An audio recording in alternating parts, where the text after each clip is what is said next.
More than 90% of all the intelligence and national security challenges the American people and our troops face around the world, more than 90% of them originate in the five bad guy category of long-term tech race with the Chinese Communist Party, Russia sowing disinformation and corruption and cyber attacks abroad, Iranian nukes and sponsorship of terrorism abroad, North Korean nukes, and a grab bag of jihadis. Those five things are the five big threats we face. There aren't two, and there aren't really 20 that need to be on that top tier list. There are five.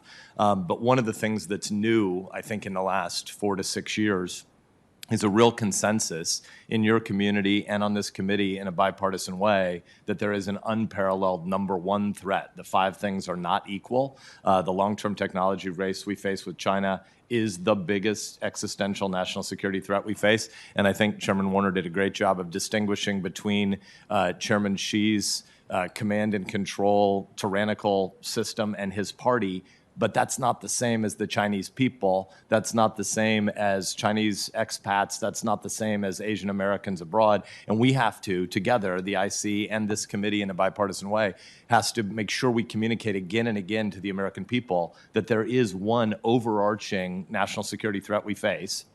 And it is not race-based. It is not Chinese Americans. It is Chairman Xi and his cronies and what they want to do to try to dominate the world and oppress people, most acutely the Uyghurs, but lots and lots of people in their own country and abroad. And so I think it's important just to underscore some of the things, Director Haynes, you said on behalf of the entire community. You said that the threat we face from China is unparalleled. It's not the same as North Korea, as big a deal as that is. It's not the same as Russian nefarious actions abroad. China is increasingly a near-peer competitor. China will maintain its major innovation and industrial policies because Chinese leaders see this strategy as necessary to reduce dependence on foreign technologies, enable military advances, and sustain economic growth, and thus ensure the CCP's survival.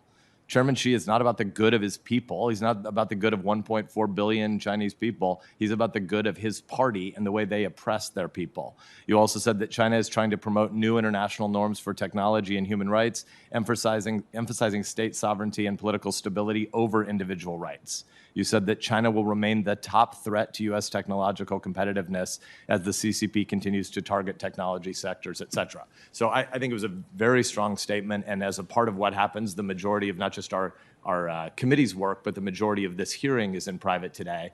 But as far as something we put before the American people, that's an incredibly strong opening statement. So I want to commend you and the whole interagency process.